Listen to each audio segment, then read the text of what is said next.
Hello दोस्तों, आप सभी का स्वागत है। आज की हमारी कहानी है जिस्म का सौदा का भाग 6। अभी तक आपने पिछले वीडियो में सुना था कि श्रुति का कॉलेज बॉयफ्रेंड राज जूली से जिद कर रहा था श्रुति से मिलने के लिए। अब आगे सुनिए। इधर श्रुति अपने होने वाली शादी की तैयारियों में लगी हुई थी। मीठे मीठे सपने उसकी आंखों में थे। वो बहुत खुश थी। आखिर हो भी क्यों ना, पहली बार जिंदगी में कुछ अच्छा हो रहा था। इतने दुख सहने के बाद खुशियों ने उसके दरवाजे पर दस्तक दी थी। तभी उसको जूली का फोन आता है। जूली उसे राज के बारे में बताती है। इधर श्रुति परेशान हो गई थी। उसे समझ नहीं आ रहा था कि अब आगे क्या किया जाए। तभी जयका पीछे से आकर उसकी कमर में हाथ डालकर कहता है, क्या हुआ मेरी जान, तुम परेशान लग रही हो, कोई बात है क्या? श्रुति उसे सारी बात बता देती है। तो इसमें परेशान होने वाली क्या बात है, उसे यहाँ बुलाओ, मैं भी उससे मिलना चाहता हूँ और आखिर देखूं तो सही अब वो कहना क्या चाहता है। जैकब शांति से श्रुति को कहता है। श्रुति जूली को फोन करके राज के साथ आने को कहती है। देखा तुमने जूली, वो अब भी मुझसे प्यार करती है। मेरी श्रुति किसी और से शादी कर ही नहीं सकती, वो सिर्फ मेरी है, मेरी। राज खुश होकर जूली से कहता है। जूली उसकी बात का कोई जवाब नहीं देती और राज को लेकर श्रुति के पास पहुंचती है। राज को देखकर श्रुति की आंखें भर आईं। उसकी हालत देखकर उसे उस पर तरस आ गया। लंबे लंबे बाल, दाढ़ी बढ़ी हुई, उसे देखकर ऐसा लग रहा था कि कई दिनों से नहाया ना हो। श्रुति, मुझे माफ कर दो श्रुति, मैं तुम्हारे प्यार को समझ नहीं पाया और गलती पर गलती करता गया, पर तुमने मुझे हर बार माफ कर दिया। लेकिन इसमें तुम्हारी भी गलती है, तुमने मुझे बार बार माफ करके मुझे बिगाड़ दिया था। लेकिन अब मैं सब ठीक करने आया हूँ, तुम चलो मेरे साथ, हम दोनों शादी करते हैं, दोनों अपने गांव चलते हैं। राज गिड़गिड़ाते हुए श्रुति से कहता है। तभी पीछे से जैकब आता है और कहता है, तुमने पत्थरों को चुनते चुनते कब अपने हाथ का हीरा गवा दिया, तुम्हें पता भी नहीं चला। श्रुति जैसा हीरा तुम्हें कभी 7 जन्म तक नहीं मिल सकता। किसी की ही जिंदगी में प्यार करने वाले लोग आते हैं और तुमने उसकी कदर नहीं की। राज बोला, 1 मिनट, तू है कौन और तू हम दोनों के बीच में बोलने वाला कौन है? जूली ने कहा, यही तो है जिससे श्रुति की शादी होने वाली थी, जैकब नाम है इनका। राज एकदम पागलों की तरह हंसने लगता है और कहता है, क्या श्रुति, तुम पागल हो गई हो? तुम एक बूढ़े से शादी कर रही हो? अरे मैंने माना कि हम दोनों के बीच जो हुआ वो बहुत गलत था, लेकिन तुम उसका बदला लेने के लिए इस बूढ़े से शादी नहीं कर सकती। अरे यार, कम से कम मेरा तो ख्याल किया होता। कहाँ मैं एक खूबसूरत सा नौजवान आज भी चाहूँ तो किसी भी लड़की को अपने प्यार में गिरा सकता हूँ, और कहाँ ये बूढ़ा। अपने आप को देखो, कितनी खूबसूरत हो तुम। जब मुझे जूली ने बताया कि तुम्हारी शादी होने वाली है तो मैं थोड़ा घबरा गया था। मुझे तो इस बात का डर लग रहा था कि कहीं वो बंदा मुझसे ज़्यादा सुंदर ना निकले, लेकिन यहाँ तो सारी की सारी लीला ही उल्टी है। अब ये फालतू के ड्रामे छोड़ो और चलो मेरे साथ। समाज में मेरी भी इज्जत है, लोग क्या कहेंगे कि मेरी गर्लफ्रेंड ने मुझे छोड़ के एक बूढ़े से शादी कर ली। श्रुति गुस्से से कांपने लगती है और कहती है, खबरदार, जो मेरे होने वाले पति के बारे में कुछ भी कहा तो यही तुम्हारी जुबान खींचकर हाथ में दे दूंगी। अब मैं वो श्रुति नहीं जो चुपचाप तुम्हारी सारी हरकतें सह लेती थी और कुछ ना कहती। राज एकदम जड़ हो जाता है। उसे विश्वास नहीं था कि श्रुति उससे ऐसे बात कर रही है, वही श्रुति जो उसके सामने मुंह खोलने से भी डरती थी। तभी उसके दिमाग में एक बात आती है, 1 मिनट, कहीं तुम इससे शादी पैसों के लिए तो नहीं कर रही हो? प्लीज श्रुति, कह दो कि ये झूठ है। श्रुति चुपचाप गुस्से से उसे घूरती रहती है। राज बोला, अच्छा, अब समझा मैं सारा माजरा। तुम इतनी गिर गई हो कि तुम्हें ना अपनी उम्र का लिहाज रहा ना ही समाज का। मैं तुम्हें अपने साथ लेने आया था, लेकिन तुम्हारे आंखों के सामने तो पैसों का पर्दा पड़ा है। वैसे कितने में खरीदा उसने तुम्हें? लगता है जिस्म का सौदा काफी फायदेमंद रहा। तभी जूली उठ के उसका कॉलर पकड़ लेती है। एक भी शब्द अगर मेरी श्रुति के खिलाफ निकाला तो जान ले लूंगी। अरे मैं तो तुम्हें यहाँ इसलिए लेकर आई थी कि तुम अपनी गलतियों की माफी मांग सको। जिस पश्चाताप की अग्नि से तुम जल रहे हो उसे बुझा सको। अरे तेरी जुबान नहीं लड़खड़ाती जब तू इस देवी जैसी लड़की के लिए इतने अपशब्द कहता है। भूल गया वो दिन जब श्रुति तेरे गंदे कपड़े धोती थी, रोज खाना बना के अपने हाथों से खिलाती थी, तेरे रेस्टोरेंट आकर नौकरों की तरह बर्तन धोती थी, रोज शाम को तेरे हाथों और पैरों की मालिश करती थी। उसे लगता था तू पूरे दिन भर काम करके थक जाता होगा, तू उसके इतना करने के बाद भी खुश नहीं होता था। कहता था तुम पूरा दिन भर आखिर करती ही क्या हो। उसके ऊपर तुमने हाथ उठाया, उसने कुछ नहीं कहा। कई लड़कियों के साथ संबंध बनाए, उसने फिर भी कुछ नहीं कहा। जिसको तुम बूढ़ा कह रहा है, उसने श्रुति का उस समय साथ दिया जब उसे सबसे ज्यादा जरूरत थी, और तूने उसका साथ तब छोड़ा जब उसे सबसे ज्यादा जरूरत थी। अब जरा भी शर्म है तो निकल जाओ और दोबारा मत आना। और जूली उसका कॉलर छोड़ देती है। पूरे घर में अब शांति छाई हुई थी। सुनाई दे रही थी तो सिर्फ राज की सिसकियां। सभी एकदम शांत बैठे थे। तभी राज उठता है, सिर झुकाकर श्रुति से कहता है, हो सके तो मुझे माफ करना। यहाँ पर भी वही गलतियां करने लगा जैसा मैं रामपुर में करता था। तुम पर अपना कुछ ज्यादा ही हक समझता हूँ, पर अब और नहीं। मैं तुम्हारी जिंदगी से जा रहा हूँ, बहुत दूर। तुम दोनों हमेशा खुश रहना, यही मेरी दुआ है। लेकिन मैं जिंदगी भर कभी किसी से शादी नहीं करूँगा, यही मेरी सजा है। और तुम कभी भी आ सकती हो मेरे पास। मेरा घर और मेरा दिल के दरवाजे हमेशा तुम्हारे लिए खुले हैं। फिर वो जैकब के पास जाता है। सॉरी ब्रदर, गुस्से में ना जाने क्या कुछ कह गया तुम्हें। प्लीज मेरी बातों को दिल से मत लगाना। मुझे हमेशा से ही अभिमान रहा कि मैं बेस्ट हूँ, मुझे कोई रिजेक्ट नहीं कर सकता। लेकिन ये सारा घमंड आज चूर हो गया है। और श्रुति का ख्याल रखना, मैं तो रख नहीं पाया। इसने बचपन से ही दुख देखे हैं। इसे संसार की सारी खुशियां देना, इसे किसी चीज की कमी मत होने देना। तुम दोनों को शादी की अग्रिम बधाई। भारी कदमों से दरवाजे के पास पहुंचता है और जाने लगता है।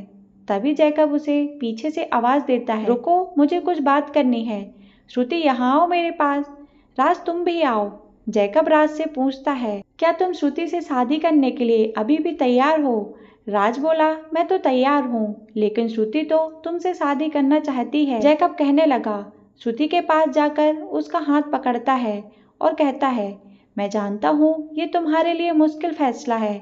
हम दोनों की उम्र में 17 से 18 साल का फासला तो है ही, और ये एक अटल सत्य है। अगर कोई दुर्घटना हुई तो इस दुनिया से मैं ही तुमसे पहले जाऊंगा, और मैं नहीं चाहता कि तुम अकेली रह जाओ। मुझे लोगों की कोई परवाह नहीं, लोग हमारे बारे में क्या कहते हैं, लेकिन तुम्हें अकेला नहीं देख सकता। और राज भी सुधर चुका है, तुम दोनों एक सी ही उम्र के हो, दोनों एक दूसरे का साथ मरने तक दोगे। तुम पर कोई जोर जबरदस्ती नहीं है, लेकिन मैं ये कहूँगा कि तुम राज को एक मौका और दे दो। मुझे बस तुम्हें खुश देखना है। हम दोनों हमेशा दोस्त रहेंगे, ये मेरा वादा है। 2 महीने बाद समुद्र की ठंडी ठंडी रेत, सामने नीला समंदर। शाम का समय, जब सूर्य समुद्र में समाता हुआ प्रतीत हो रहा था, अपनी किरणें लपेटकर समुद्र में कहीं खो रहा था। ठंडी ठंडी हवा माहौल को और ज्यादा रोमानी बना रहा था। आसपास नवविवाहित जोड़े हाथों में हाथ डालकर उस माहौल का लुत्फ उठा रहे थे। कहीं कोई प्रेमी जोड़ा अपने प्यार का इजहार कर रहा था। वहीं पर हल्के नीले फूल वाली ड्रेस पहनकर श्रुति बैठी थी। उसके हाथों में लाल रंग की खूबसूरत चूड़ियां, माथे में सिंदूर और लाल बिंदिया, और गले में मंगलसूत्र था। उसने शादी कर ली थी। वो उसके सपनों के देश मालदीव में बैठी थी और सूर्य को अस्त होते हुए देख रही थी।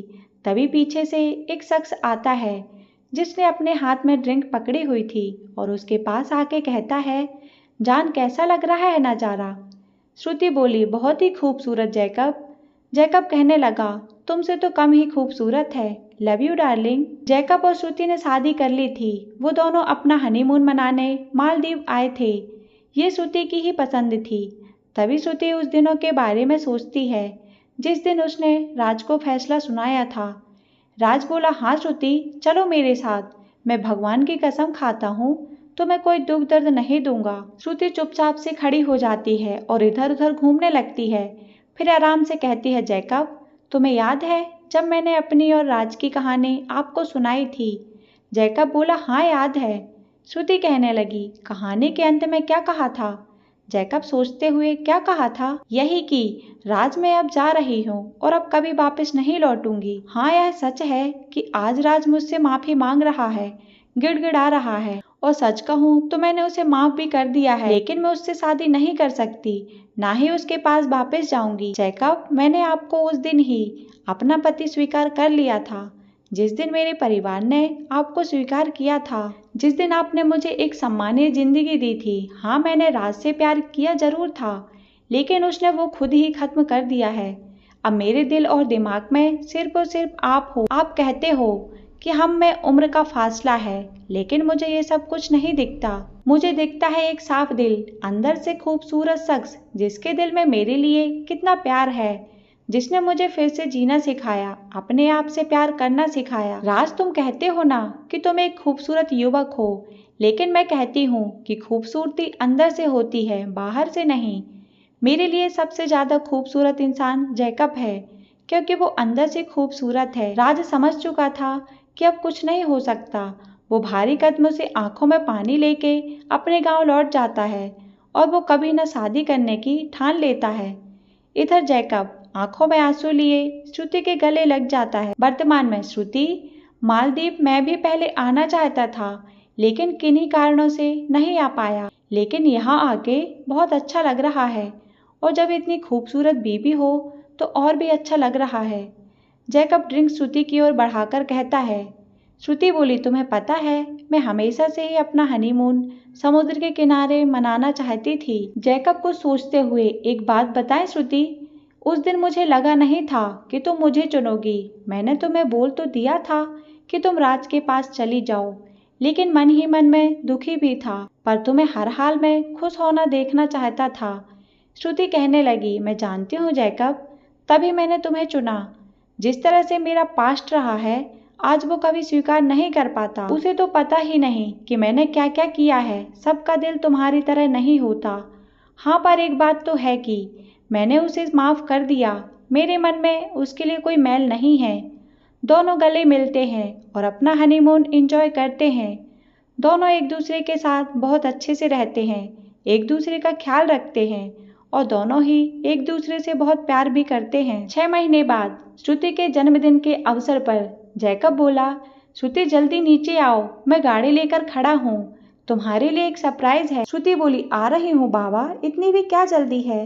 श्रुति गाड़ी के पास पहुंच जाती है। कहाँ है सरप्राइज? जैकब कहने लगा, गाड़ी में तो बैठो, ये तुम्हारे जन्मदिन का तोहफा है और तुम्हें इस तोहफे के पास जाना पड़ेगा। तोहफा तुम्हारे पास नहीं आएगा। गाड़ी एक ऑफिस के बाहर रुकती है। जैकब श्रुति को अपने साथ ऑफिस ले जाता है। वहां पर 8-10 कैबिन बने थे। हर कैबिन में एक कंप्यूटर, एक टेलीफोन पड़ा था। जैकब उसे एमडी के कैबिन में ले जाता है। उस कैबिन में एक बड़ी सी आरामदायक ऑफिस कुर्सी, उसके आगे एक बहुत बड़ा कांच का टेबल, उसमें बहुत सारे ऑफिस से जुड़े हुए दस्तावेज और एक टेलीफोन रखा था। उस कुर्सी के बिल्कुल सामने टेबल की दूसरी तरफ 3 कुर्सियां और थीं। पीछे दीवार पर इंटरनेशनल फ्लाइट बुकिंग पैकेज लिखा हुआ था। तभी जैकब उस एमडी की कुर्सी के पास एक नेम प्लेट रखता है, जिस पर लिखा था मिसेस श्रुति। श्रुति हैरान होकर देखती है। जैकब बोला, तुम सही सोच रही हो श्रुति, आज से ये तुम्हारा ऑफिस है। मैं चाहता हूँ तुम अपने पैरों पर खड़ी हो जाओ। तुम्हें आज के बाद किसी के सामने हाथ फैलाने की जरूरत ना हो। चाहे मैं तुम्हारे साथ जिंदगी में रहूं या ना रहूं, तुम्हें कभी कोई गलत काम ना करना पड़े, इसलिए मैंने तुम्हें यह ऑफिस तोहफे में दिया है। कल से सारा स्टाफ आ जाएगा और जहाँ कुछ समझ ना आए वहाँ तुम मुझसे पूछ सकती हो। तुम एक पढ़ी लिखी लड़की हो, मुझे विश्वास है कि तुम अपने ऑफिस को अच्छे से संभाल लोगी। श्रुति आंसू लेते हुए उसके गले लग जाती है। जैकब ने सच ही कहा था कि वो उसकी आंखों में खुशी के ही आंसू देखेगा, गम के नहीं। 6 महीने बाद श्रुति अपना ऑफिस काफी अच्छा चला रही थी। पढ़ी लिखी तो वो थी ही, और अपनी मेहनत के चलते ऑफिस काफी ऊंचाइयों पर ले गई थी। उसका व्यक्तित्व भी काफी बदल चुका था। एक दिन हैरी उसके ऑफिस के बाहर से गुजर रहा था। तभी बाहर श्रुति आती है। वो किसी से फोन पर बात कर रही थी। उसका ध्यान हैरी पर नहीं जाता। तभी उसकी सेक्रेटरी उसके पास आती है, किन्हीं दस्तावेज पर उसके हस्ताक्षर लेती है और चली जाती है। उसने ब्लैक कलर का ऑफिस सूट पहना था, उसके साथ ब्लू शर्ट और ब्लैक हील पहनी हुई थी। वो बड़ी ही खूबसूरत लग रही थी। हैरी उसके पास जाता है और उसे देखकर पूछता है, तुम श्रुति हो ना? श्रुति खुश होते हुए, अरे हैरी तुम, काफ़ी समय बाद मिले। हैरी बोला, हाँ लगभग 2 साल हो गए होंगे। लेकिन तुम्हारा तो हुलिया ही बदल गया, पहले से भी खूबसूरत हो गई हो। श्रुति बोली, चलो आओ अंदर बैठकर बातें करते हैं। दोनों श्रुति के केबिन में जाते हैं। श्रुति 2 कप कॉफ़ी मंगाती है। श्रुति का ऑफिस देखकर हैरी हैरान रह जाता है। ये तुम्हारा ऑफिस है? ये सब कैसे हुआ? श्रुति आराम से कॉफ़ी पीते हुए कहती है, हाँ मेरा ही है, मैं तुम्हें सब कुछ बताऊंगी, लेकिन पहले तुम बताओ क्या क्या चल रहा है ज़िंदगी में। हैरी उदास होते कहता है, क्या बताएं यार, तुम्हारे जाने के बाद तो जैसे ज़िंदगी ही खराब हो गई। तो मैं भूल नहीं पा रहा था और घर वालों को तुम्हारे बारे में बता भी नहीं पा रहा था। माँ बाप मेरी चिंता में ही थे कि पीयूष ने उन्हें सब कुछ बता दिया। ये सुनकर मेरे माता पिता ने मेरी शादी जल्दबाजी में एक अमीर घर की लड़की से करवा दी। मैंने भी तुम्हें भूलकर अपनी ज़िंदगी अपनी जीवन संगिनी के साथ बिना किसी पुरानी यादों को याद किए बिना शांति से गुजारने की सोची। लेकिन हुआ इसका उल्टा। वो अमीर घर की लड़की थी, उसे बस घूमना फिरना, शॉपिंग करना, सैलून जाना ही पसंद था। उसे ना घर का काम आता था, ना ही मुझसे कोई बात करनी होती। वो दिन भर फ़ोन पर लगी रहती, मेरा उसे कोई ध्यान नहीं था। अब हमारी लड़ाई झगड़े होने लगे, आए दिन घर में क्लेश होता था। तंग आकर मैंने उससे तलाक लेने का फैसला लिया। उसने मुझे तलाक देने से मना कर दिया। उसने कहा वो मुझे तलाक तभी देगी जब मैं उसे अपनी आधी प्रॉपर्टी और आधा बिजनेस दूंगा। 1 साल के अंदर ही हमारा रिश्ता कोर्ट में पहुंच चुका है। दिन भर बस कोर्ट के चक्कर काटता हूँ। मेरा बिजनेस भी खत्म होने की कगार पर है। कभी कभी सोचता हूँ तुम्हें छोड़कर मैंने बहुत बड़ी गलती की है। अगर तुम मेरे साथ होती तो ये सब कुछ नहीं होता। खैर अब तुम बताओ कैसी चल रही है? श्रुति कहने लगी, तुम्हारे जाने के बाद मेरी जिंदगी में भी एक फरिश्ता आया जिसने मुझे लोगों के सामने स्वीकार नहीं किया, बल्कि एक पत्नी के रूप में इज्जत भी दी। उसने ही मुझे आत्मनिर्भर बनकर जीना भी सिखाया। उसका मानना ये है कि आदमी के हालात खराब होते हैं, आदमी बुरा नहीं होता। कई बार हालात ऐसे आते हैं जब इंसान को बुरे से बुरा, गंदे से गंदा काम भी करना पड़ता है। तुमने मुझे छोड़ा था क्योंकि मैं हालात के सामने मजबूर थी, लेकिन मेरे पति ने मुझे उन हालातों से निकाला। हैरी सिर झुकाते हुए, तुम सही कह रही हो श्रुति, चाहता तो मैं भी तुम्हें उस गंदगी से निकाल सकता था, लेकिन मैंने तुम्हें वहीं पर छोड़ दिया, इस डर से कि शायद समाज क्या कहेगा, लोग क्या कहेंगे। आजकल हम अपनी झूठी शान के लिए अपने ही सपनों का गला घोंट रहे हैं। मैं तो कहता हूँ धन्य है वो इंसान जिसने तुम्हें अच्छी राह दिखाई, तुम्हें गहरे अंधेरे से डूबने से बचा लिया। मैं तुम्हारे लिए बहुत खुश हूँ। श्रुति कहने लगी, शायद ये जिस्म का सौदा मेरे लिए उतना भी महंगा नहीं पड़ा, क्योंकि इससे मुझे मेरा जैकब मिल गया। तो दोस्तों कैसी लगी आपको ये कहानी? कमेंट बॉक्स में हमें ज़रूर बताएं। धन्यवाद।